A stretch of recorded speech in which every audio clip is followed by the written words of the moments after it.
علیکم ناظرین، programme news night میں خوش آمدید اور میں ہوں آپ کا میزبان نجم علی خان۔ ناظرین، آج میں بات کر رہا ہوں ایک شخصیت کے حوالے سے، آپ کہہ سکتے ہیں کاظم علی ملک صاحب، جو ہمارے ہائی کورٹ کے جج بھی رہے، اینٹی کرپشن کے جو ان کو سربراہ بھی بنایا گیا ڈپارٹمنٹ کو، اور اس کے بعد اب جو ان کا میرے پاس نوٹیفیکیشن موجود ہے وہ ڈائریکٹر جنرل ہیں جی human rights and vigilance cell ہے لاہور ہائی کورٹ کا، وہ اس کی ذمہ داریاں سنبھال چکے ہوئے ہیں۔ کاظم علی ملک صاحب کے بارے میں یہ کہوں گا کہ ان کی شخصیت، ان کی ذات، ان کے عہدے جو ہیں ہمیشہ سے پتہ نہیں کیوں متنازع ہی رہے ہیں۔ ہر دفعہ کوئی نہ کوئی ایشو ان کے حوالے سے اٹھ کھڑا ہوتا ہے۔ ہائی کورٹ کے جج بنے تو اس کے بعد جو تمام کے تمام ججز کے حوالے سے جو فیصلہ آیا ان کو بھی جانا پڑا۔ جب وہ چیز ختم ہوئی، اینٹی کرپشن کے سربراہ بنائے گئے، وہاں پر ہڑتال شروع ہو گئی اور اچھا خاصا ایک ایشو جو تھا صرف ملازمین میں ہی نہیں بلکہ پوری بیوروکریسی کے ساتھ ان کی ایک جنگ تھی، وہ شروع ہو گئی۔ اب ان کو لگایا گیا ہے یہاں پر لاہور ہائی کورٹ میں director general human rights and vigilance cell, ٹھیک ٹھاک قسم کا گریڈ 22 کا عہدہ ہے۔ اچھا خاصے ان کی ذمہ داریاں جو ہیں بیان کی جا رہی ہیں، ہیومن رائٹس کا کام بھی کرنا ہے، انہوں نے ویجیلنس کا کام بھی کرنا ہے کرپشن وغیرہ کو روکنے کے لیے، لیکن ان کی تقرری کے حوالے سے بہت سارے سوال کیے جا رہے ہیں۔ سینئر وکلاء کی طرف سے بہت ساری ریزرویشن سامنے آ رہی ہیں۔ بات کریں گے اس حوالے سے، اعجاز احمد خان صاحب ایڈوکیٹ بھی ہیں اور اس کے ساتھ ساتھ مسلم لیگ نون کے رکن پنجاب اسمبلی بھی ہیں، یہاں پر میرے ساتھ موجود ہیں۔ بہت بہت شکریہ اعجاز صاحب یہاں پر تشریف لانے کے لیے۔ یہیں پر موجود ہیں جناب شہزاد حسن شیخ صاحب، صدر ہیں لاہور بار کے، بہت مشکور ہوں ان کا یہاں پر تشریف لائے، اور یہیں پر موجود ہے اشرف کھوکھر صاحب، نمائندہ ہیں سٹی 42 کے۔ اس سے پہلے کہ میں بات چیت شروع کروں، اشرف کھوکھر صاحب نے ہی آسمہ جہانگیر صاحبہ سے اور رمضان چوہدری صاحب سے بات کی اور کاظم علی ملک کی تقرری کے حوالے سے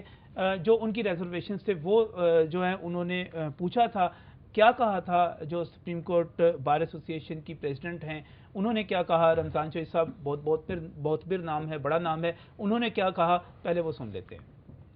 ٹائر کرتے ہیں تو ہمارا یہ خیال ہے کہ چاہے وہ کسی قسم کا جج ہو، کسی سطح کا جج ہو، اس کو بعد میں کوئی ملازمت جو ہے وہ نہیں کرنی چاہیے، اور یہی بات بار بار جوڈیشل پالیسی میں بھی آئی اور خود عدلیہ نے بار بار اپنی ججمنٹس میں بھی اس قسم کے جو اصول ہیں ان کے بڑے بول بالے کیے، مگر مجھے یوں لگتا ہے کہ وہ بول بالا دوسروں کے لیے ہے، اپنے لیے وہ بول بالا نہیں ہے۔ کہ جو بھی سرکاری ملازمین اپنی ریٹائرمنٹ کی عمر کو پہنچ چکے ہیں اور وہ دوبارہ کنٹریکٹ پہ یا دوبارہ ری امپلائڈ ہوئے ہیں تو ان کو ان کے عہدوں سے ہٹا دیا جائے۔ اسی فیصلے کے پیش رفت میں بہت سے افسران، جن میں کاظم علی ملک صاحب جسٹس سابق جو وہ بھی شامل تھے، وہ D G anti corruption Punjab تھے، ان کو ان کے عہدے سے فارغ کیا گیا اسی فیصلے کی روشنی میں۔ اب یہ دوبارہ ان کو اگر تعینات کر دیا گیا ہے تو یہ اس فیصلے کی بھی وائلیشن ہے، اور جو نیشنل جوڈیشل پالیسی ہے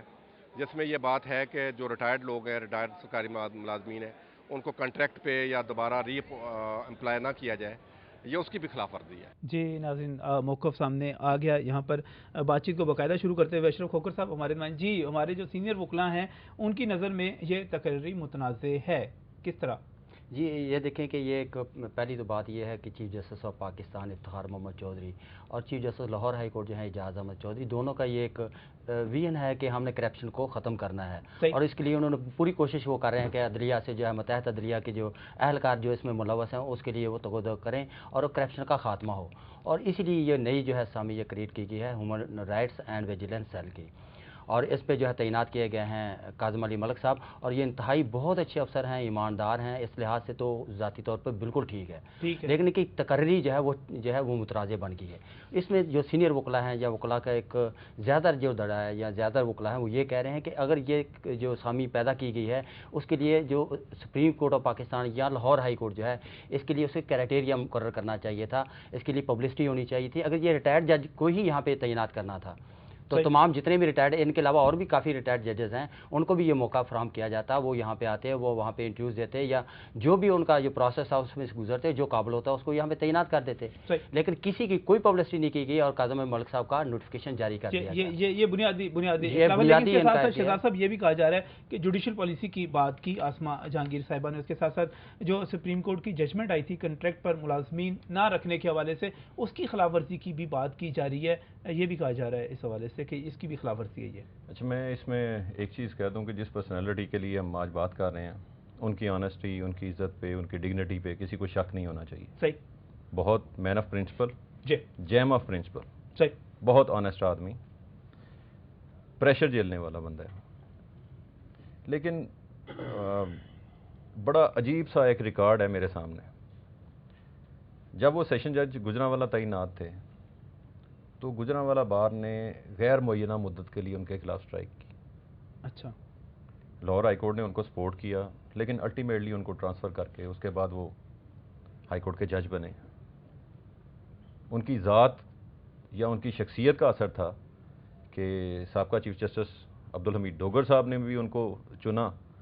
لیکن وہ اسی ججمنٹ کا شکار ہو گئے جس میں پی سی او ججز جنہوں نے ڈوگر صاحب سے حلف لیا تھا یا ڈوگر صاحب کے اپائنٹمنٹ تھی, اسی ججمنٹ میں وہ بھی ہائی کورٹ کی ججی سے باہر ہو گئے. اس کے بعد ان کو ان کی خدمات کا فائدہ اٹھایا گیا, ان کو ڈی جی اینٹی کرپشن لگایا گیا. میکسیمم ریکوریز, بڑی جلدی, بڑے اچھے, بڑے الجھے ہوئے کیس انہوں نے اس کو بلکہ پہلی دفعہ یہ بات کی جانے لگی, گریڈ 20 سے اوپر کی بات کی جانے لگی کہ ان افسران پہ بھی ہاتھ ڈالا جا سکتا ہے, اور اس کے لیے کوئی لاہے عمل بنانے لگے تھے. وہ بالکل ایسا کرنے جا رہے تھے. لیکن ایک چیز میں ان کی آج بھی بڑی عزت کرتا ہوں, ذاتی طور پہ میں ان کا محترف ہوں, لیکن ہائی کورٹ کا جو جسٹس ہے وہ کسی بھی وکیل کی, کسی بھی جوڈیشل آفیسر کی سمجھ لیں کہ معراج ہے, صوبے کی سب سے بڑی عدالت ہے. صحیح. اب جسٹس ہیں, اس کے بعد سپریم کورٹ ہے. ٹھیک ہے. اب جسٹس کے بعد آپ ڈی جی اینٹی کرپشن اور اس کے بعد انویسٹیگیشن آفیسر, یعنی آپ ہائی کورٹ کے جج کے بعد ایک تھانے دار کی نوکری کریں گے. میری تھوڑی سی اس میں مجھے ذاتی طور پہ اعتراض ہوا. اچھا. ان کی آنیسٹی کے مطابق انہوں نے کرپشن کا بیج ختم کرنا تھا, ٹھیک ہے, ان کو ٹاسک دیا گیا, لیکن ایک ہائی کورٹ کا جج, ایک اس کا سٹیٹس, ان ساری چیزوں کے بعد انہوں نے ڈی جی اینٹی کرپشن قبول کیا, تو یہ ان کو شاید نہیں کرنا چاہیے تھا, یا وہ بہتر فیصلہ انہوں نے کیا. اچھا, جب وہ ڈی جی اینٹی کرپشن تھے تو سپریم کورٹ نے ایک فیصلہ دیا. انہوں نے کہا یہ جو ینگسٹر ہیں, جو نئی لاٹ آ رہی ہے, جو ترقی پانے والے ہیں, ان کی راہ میں رکاوٹ ہیں ہمارے وہ جو اوور ایج ہیں, بزرگ ہیں, سینئر سٹیزن ہو چکے ہیں, ریٹائرمنٹ کی ایج تک پہنچ چکے ہیں, ریٹائرمنٹ کی ایج کراس کر چکے ہیں, اور آفٹر ریٹائرمنٹ ان کو کانٹریکٹ پہ یا کوئی بھی اسائنمنٹ ایسی دی گئی ہے, تو وہ بیسیکلی ایک ہرڈل ہے نئے آنے والوں کے لیے. تو لہٰذا اس پیرامیٹر میں بھی یہ آگے اور یہ باہر ہو گئے. اب اس میں کام کیا تھا کہ آفٹر ریٹائرمنٹ کسی بندے کو کانٹریکٹ پہ نہیں رکھا جا سکتا یا کوئی اسائنمنٹ ایسی نہیں دی جا سکتی. اب میں اپنا ناک سیدھا پکڑ لوں یا سر کے پیچھے سے پکڑ لوں تو یہ مجھے ایسی ایک صورتحال نظر آتی ہے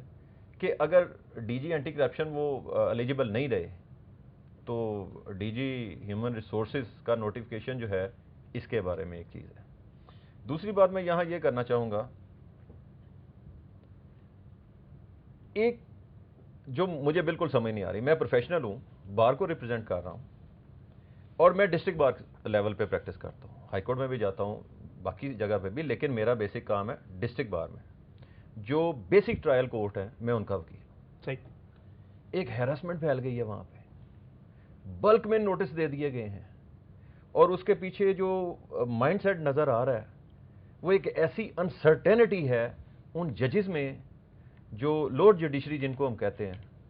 ان میں ایک ایسی انسرٹینٹی کہ اس کو گھر بیٹھے, اس کو کورٹ میں بیٹھے اسی انسٹیٹیوشن کا ہیڈ کہہ دے کہ لوور جوڈیشری کرپٹ ہے, نہیں ہے, اور پھر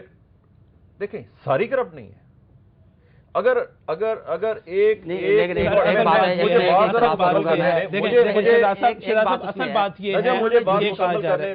اگر انسٹیٹیوشنل ہیڈ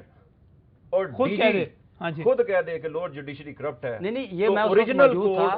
موجود تھا, چیف جسٹس نے یہ نہیں کہا کہ لورڈ جوڈیشری کرپٹ ہے, انہوں نے کہا ان کا عملہ جو ہے, عملہ کچھ کرپشن کا اعتراف کیا گیا تھا, کرپشن موجود ہے. اصل بات دیکھیں ایک چیز یہ کہی جا رہی ہے, شہزاد صاحب میں آپ کو ایک بات بتاؤں, میں اعجاز صاحب کی طرف بھی آؤں گا, میں آپ کی بات ہی مکمل, آپ کو بالکل موقع ملے گا اس کے بعد میں. انسٹیٹیوشن کا ہیڈ اسے کہہ رہا ہے کہ نیچے جو سٹاف ہے, نیچے جو جوڈیشری ہے وہ کرپٹ ہے, تو عوام